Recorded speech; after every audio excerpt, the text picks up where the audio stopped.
varies a little bit.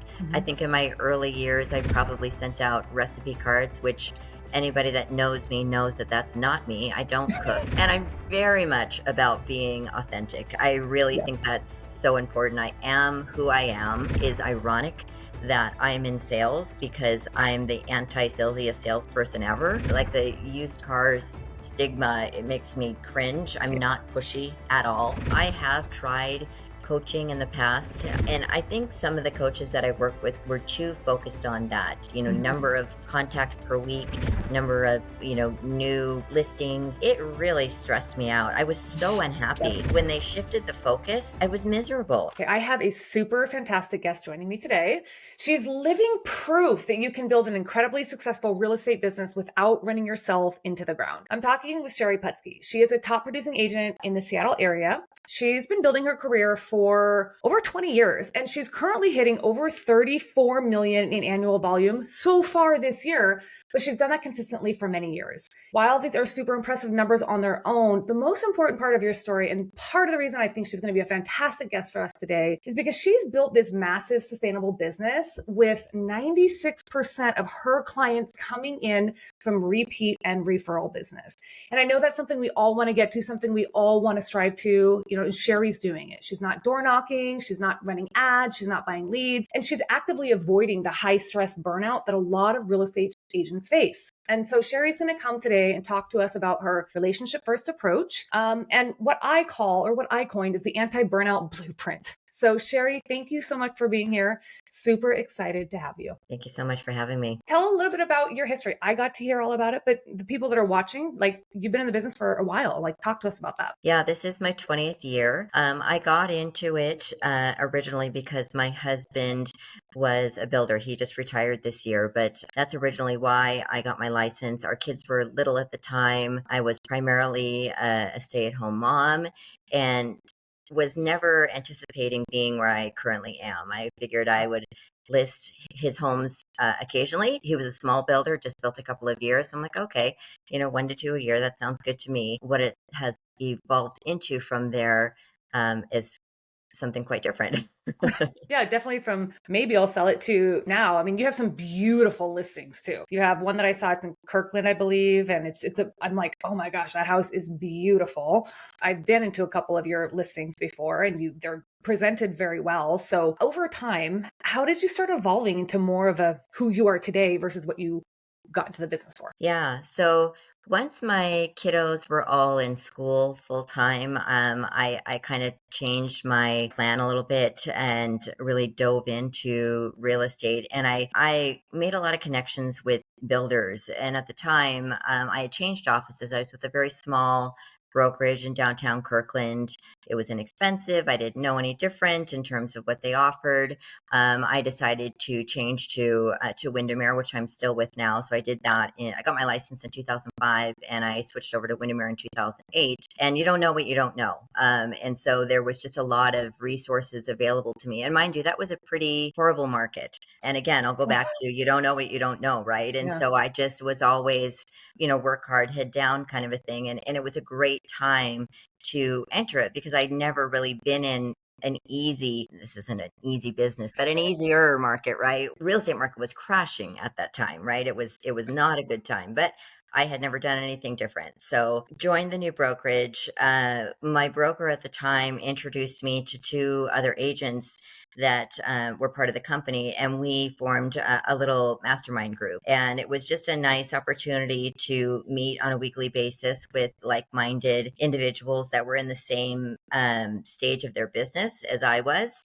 And one of those agents introduced me to an opportunity with what was Cam West at the time. So Cam West is now Toll Brothers. They were bought by Toll Brothers, which is a national builder. But I was a site agent. So I was a buyer's agent for Cam West. And what that meant, it was honestly kind of like having two full-time jobs. They always kind of promote a retail experience. You have a model home. You're sitting in that for a set number of hours every day. It was open 7 days a week. And I wasn't the only one. I think I worked about 5 days a week. And so it was just a great way to meet a lot of people. Of course, my first role there was to sell the product, and I did a good job of that. But of course, it wasn't always the right product for everybody that came through the door. And so it was an opportunity to meet active buyers and help them. And I think that the whole new construction platform has changed a lot since then. A lot of times that type of agent is now an employee of the Yeah. builder, so a little bit different, but nonetheless, I met so many people that way. And more importantly, I kept in touch with them. So I really was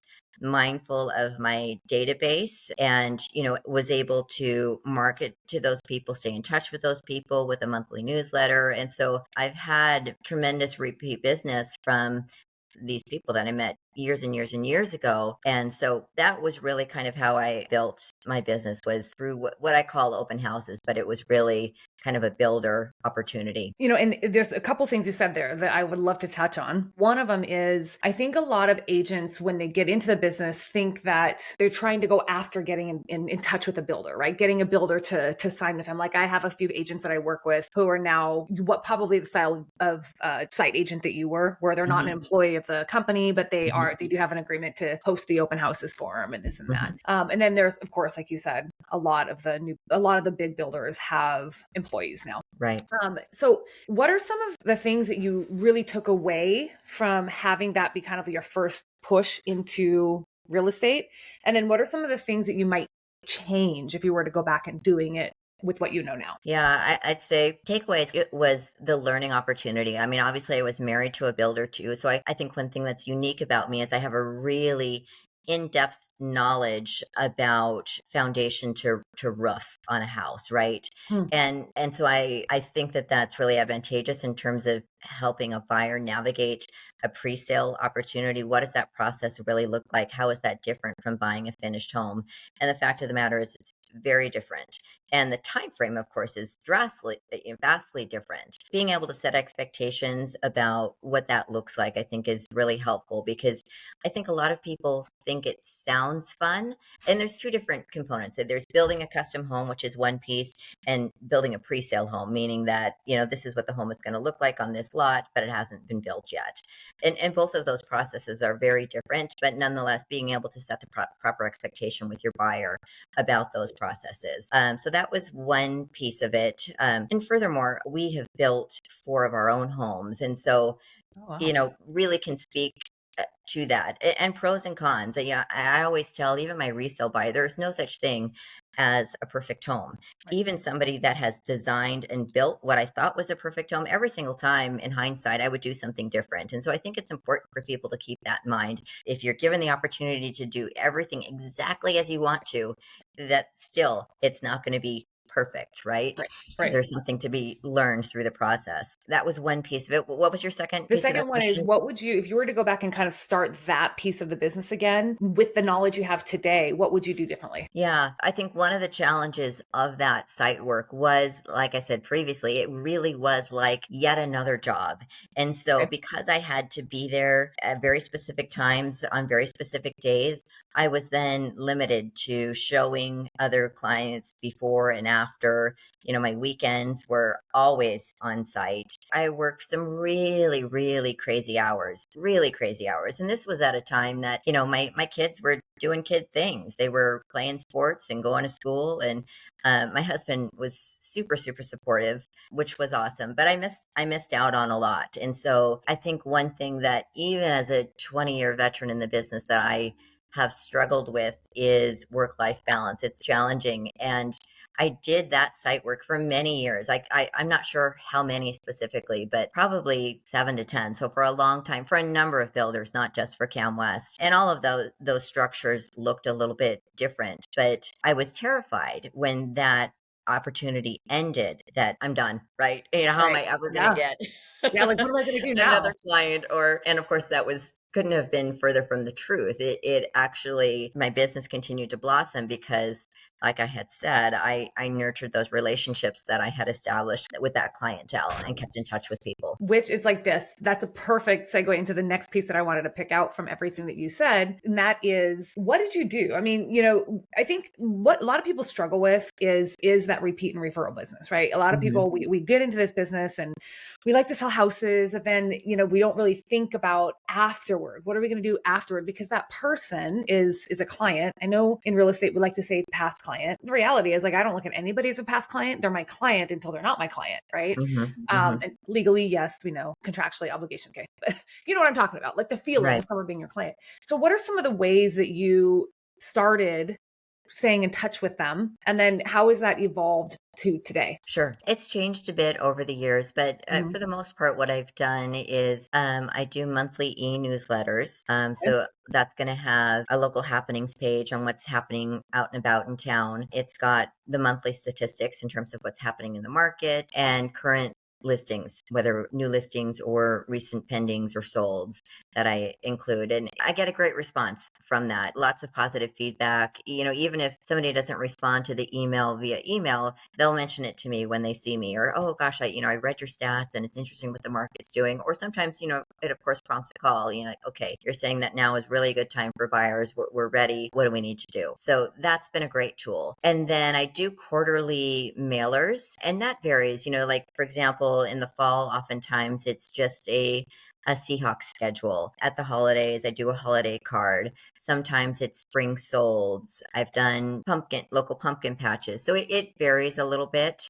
I think in my early years, I probably sent out recipe cards, which anybody that knows me knows that that's not me. I don't cook. So if I were to send out recipe cards, it'd feel very weird. Yeah. And I'm very much about being authentic. I really think that's so important. I am who I am.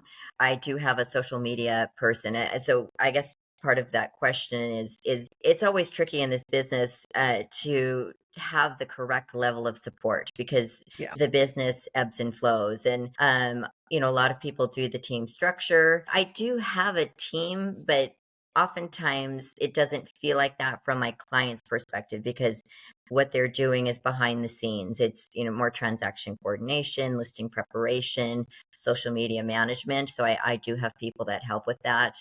But like, for example, on the social media piece, I provide photos and things of that nature, but I also approve and write a lot of the content. I could never have somebody do that for me as an online presence, because that wouldn't work for me. Yeah. The funny thing about the authenticity piece is that's where I think, like, in my opinion, today, I think that's the biggest opportunity, the biggest missed opportunity, because right now we're in the year 2025, almost 2026 in 8.5 weeks. Can't believe we're already at the end of 2025. But anyway, but we're in the year 2025 and it's all about AI everywhere, right? And I was just talking to someone this morning. I coach on a regular basis. And so on one of my calls that I was on, I don't remember what it was, we were talking through a plan, and someone had said, okay, why don't I just have AI write my plan for me? Why don't I just have AI do all this for me? And the hard part about all of that, this is why I love that you said that you like to write your own content, is that if you try to plug your brain into a machine or to someone else, it doesn't come across as authenticity. So for your example of recipe cards, AI would probably tell you to go ahead and just put out a recipe card. And if you're not thinking, no, that's not me, if you're going to lose that authenticity. Do you think that that has been a big reason that people come back to you over and over again, is because you are who you say you are and you practice what you preach? I think so, right? I mean, there's a lot of different ways to do this business, and I think AI has its place. It's a tool. There's lots and lots of different tools that you can use to be successful. But again, just being authentic. I mean, I probably am not the typical agent. I'm not extroverted by any stretch of the imagination. I'm really much more an introvert. And you and I spoke about this a little bit previously. I am not inclined to pick up the phone and call people, as they come up. I get reminders with my CRM programs. It's just not me. My social media gal has asked me for years to do video content. I've done a couple, but I hate them. I'm 51 years old. I'm not going to start, doing the reels and whatever else is currently trending. It would be ridiculous, quite honestly, right? Because it's not who I am, and my clients know that. I think my clients know that I'm honest. I'm always going to tell them the truth. When we enter a transaction, if I don't think that they're making a good investment, they're going to know that from me. I always tell them that, when you are ready to sell this house in 10 years, I want you to think of me as your agent. So I'm very transparent with people. I care deeply about their investments. I always tell people when I meet with them that this is what I do every day, but I understand that it's not what you do every day. There are no silly questions. Please don't hesitate to reach out at any point and ask me, what's on your mind if you're wondering anything. And so that is who I am, and that's been well received and seems to resonate with people. I think that it is ironic that I'm in sales because I'm the anti-salesiest salesperson ever. Like the used cars stigma, it makes me cringe. I'm not pushy at all. It's just not who I am. And I think people really appreciate that. Totally agree. I think we're talking to someone on earlier this week, and she's like you, she's been in the business for, I think this is year 25 or something for her. And she said the what made her successful over the time is just what you said too, was I'm just a human being. I'm a human being, and I like to have real conversations with people. I like to just tell them. Like, I like that you said, or I do this all the time, but you don't. So any question you ask is an okay question. You don't know. So I love that. I love that. Okay. So you're 20 years in. What advice would you give to someone who's like 5 to 10 years in the business? I think it would depend on where they're at and where they want to go. Like I said previously, there's a lot of different ways to do this business. And you have to figure out what works for you and what you like. Do you like representing buyers? Do you like representing sellers? Do condos interest you? Does new construction interest you? Do you like meeting with people? Do you like talking on the phone? Do you like social media? Because if you don't like it, you're not going to do it. And so I think it's really important to figure that out.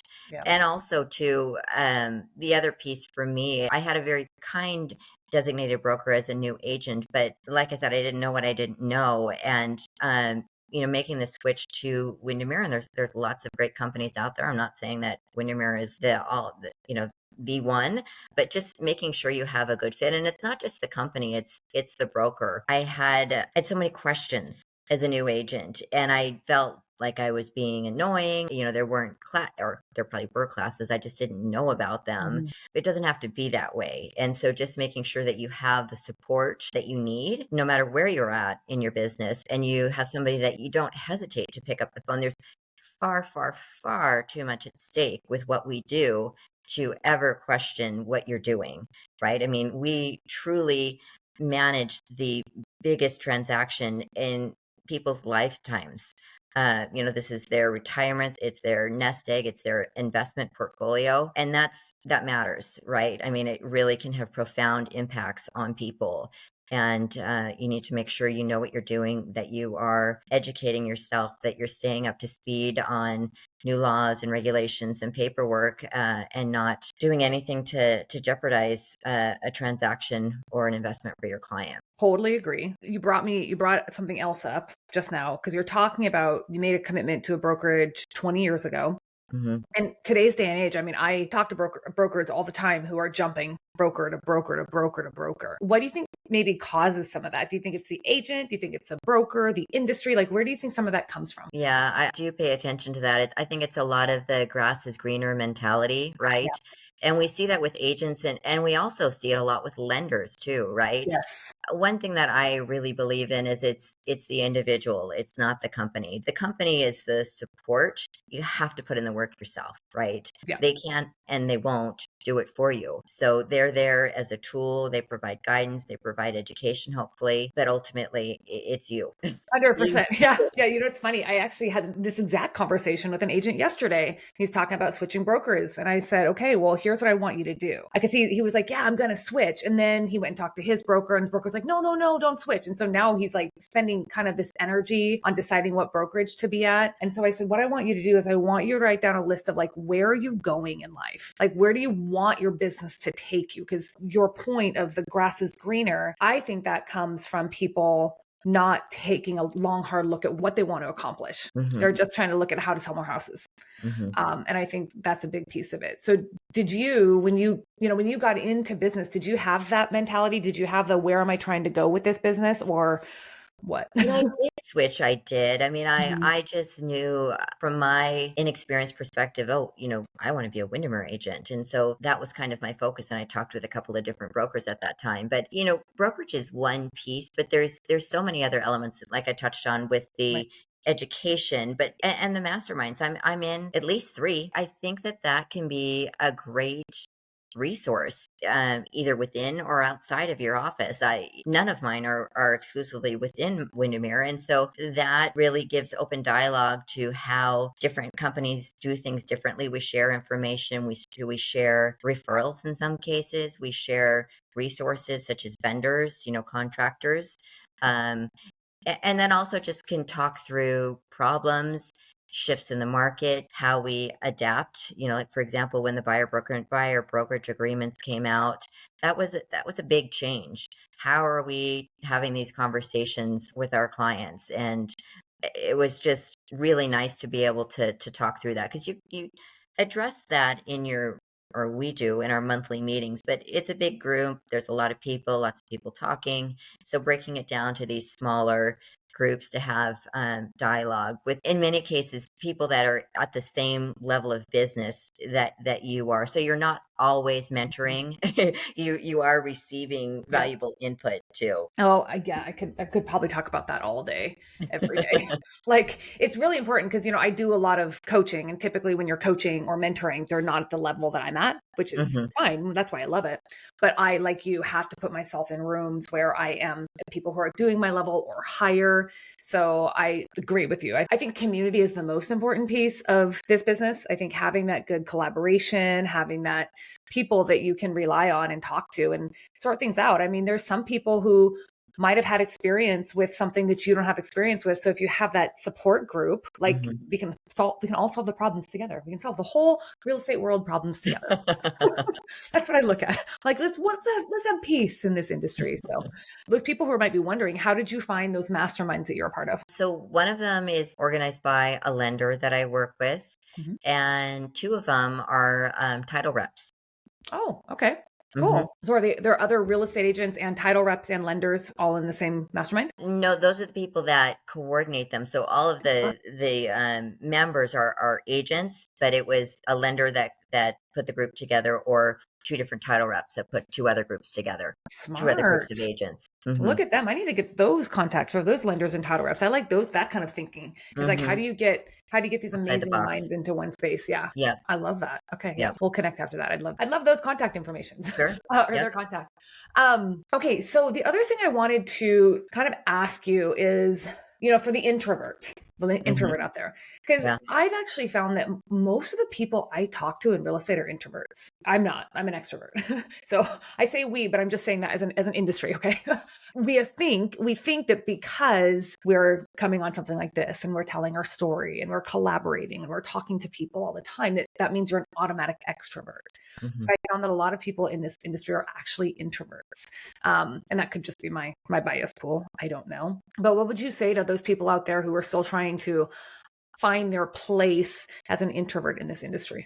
Would you give them any advice? I think that there's a lot of great information about different personality styles that can be helpful to study, because our clients might not be introverted, or we have, especially locally, right? I mean, there's so much data. People evaluate information so differently, and they communicate so differently. Some people are verbal, some people are visual. And so being able to connect with those different personality types. And then furthermore, if you're working with a couple and they are very different, you have to be able to connect with both of them. And so I think that, over the years, I've taken some great courses just to understand how different people think and communicate, to help us better connect in our business. Because while we do help people buy and sell real estate, we do so much more than that. I mean, and I'm sure you've heard this and I'm sure you've experienced it. We are counselors, we are mentors, we are a shoulder to cry on, we are somebody to celebrate with. I mean, we wear a lot of hats. We are divorce mitigators. I mean, sometimes there's a lot of happiness and sometimes there's a lot of anger. And so it can be so, so valuable. And I think this is where an introvert can sometimes benefit. Is me personally, I'm very good about diffusing the chaos. I don't react to it, because reacting oftentimes escalates, right? Yeah. And so that has just served me so well in difficult situations, to be able to always stay calm. And I think that that's one thing as an agent that people need to figure out, because it's a very stressful business, especially if you do a lot of business. I have figured out what I need to do to keep my head screwed on straight. And I think that's so important. Yeah. Otherwise, the Yeah. burnout is crazy. You really need to know what you need as an individual. Yeah. Speaking my language. Speaking my language. Because the only way to build sustainability, the only way to do it is to do exactly what you said, right? So you got to do what feels good to you. Like I like to teach, like, so my little story of my business, my real estate business, my little story, I got my license and I was doing loans in 2008. Yes, I know that market. I was doing subprime loans. I was doing really well in subprime loans.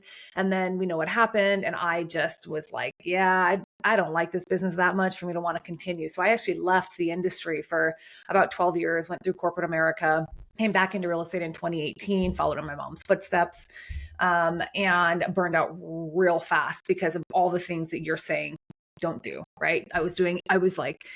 I said yes to every client. I was like running around like a chicken with my head cut off. And then, I sold a lot of homes, made a lot of money, and I had no money to show for it at the end of the year. Like I just spent more than I earned.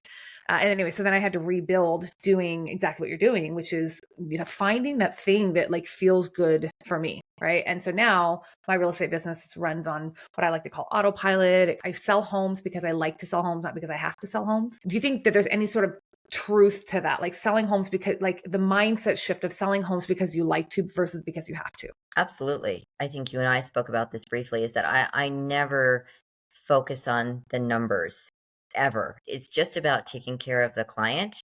And if I take care of the client, everything else takes care of itself. Yep. And so that's kind of been my focus. Just take care of people. Oh, I love that. I think Jim Rohn is the one who said that, right? If you focus on do what you love and people will automatically come to you, right? Mhm, Like if you mhm. start doing something that you love, then you don't really have to worry about all of I don't want to say this in a bad way. So anyone listening, I don't mean this in a bad way, but like all the goals, like you don't have to worry about all the goals and all the Right, tracking and all the, all of that stuff. Yes, that's important. You want to have an idea of where that's at, right. but if you really love what you do because it Yeah. feels authentic to you, you can have a 96% referral business and sell 34 million a year and be okay. And to that point, I mean, I have tried coaching in the past, and I think some of the coaches that I work with were too focused on that, Mhm. number of contacts per week, number of, new listings, and it really stressed me out. I was so Yep. unhappy, and I was doing well, but when they shifted the focus, I was miserable. I was really, really miserable. And so that has never worked for me. So again, really understanding yourself and what's important to you is important. I mean, for me, my mornings are really important to setting up my day. And my mornings are not in my business. My mornings are out of my business. I start very early. I always go to the gym or go to yoga first thing, and I always meet my husband for coffee afterwards. And after that, I always take my dog for a walk. And not that I'm not checking my phone or answering calls, when I'm on my walk, but that's always what I do. And it just kind of gets me off on the right foot and the right frame of mind for my day. And I look forward to that time. Sometimes I'll work out in the evening too, especially if it's been a stressful day. That's kind of the way that I clear my head. Mhm. So figuring out what that is for you, whether it's, painting or reading or whatever, just making sure that you're taking care of yourself too. I love that. Have you read What is it? Miracle Morning for Real Estate No, Agents? no. Yeah, it's a good one. But that is the one routine that I agree 100% is the only routine I'm very, very, I stick to every day is my morning routine. Like you, I get up, I work out first thing, I read, I journal. I like what you said, that you always meet your husband for coffee. I'm going to I got to get home earlier so I can meet him for coffee before he goes to work. But I totally agree that morning routine is like, do you ever find yourself, if you don't have that in the morning, that you are kind of wonky all day?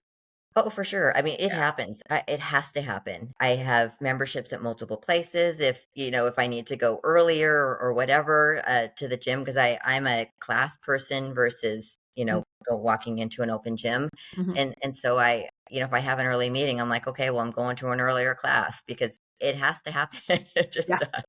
Yes. does. So true. So true. I found the days like when I don't have my morning routine, you can tell. You can totally tell if you're trying to talk to me and I did not work out, I did not read, I did not do my journaling, you can totally tell. Like I already Yeah. talk really fast. I'm very high energy, but just imagine without that, like that grounds me Right. and makes me this way. So don't have it. It's like, ah, yeah, it's kind of funny. Um, okay, so the one thing I really kind of wanted to dive into, because I know we're going low on time here, I want to kind of step into like the tech side, the operational side. You said you have a small team Mhm. of support. Now, to paint the picture, is it a team that they're on your payroll, or are they provided by the brokerage?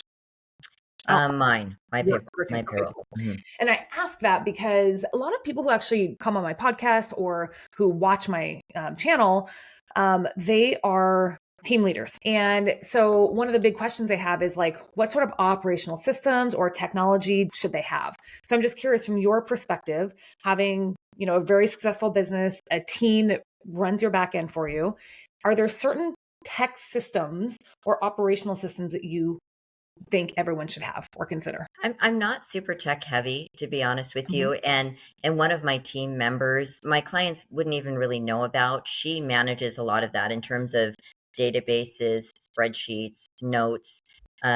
One thing I didn't mention in terms of keeping in touch with my clients is birthday and anniversary Mhm. cards. Anniversary being home anniversaries, right? Just and so she manages most of that, which has been great. I've tried a couple of CRMs over the years.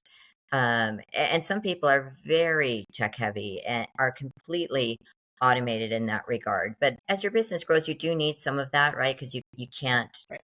do it all yourself, and you can't have individual contacts with all your clients.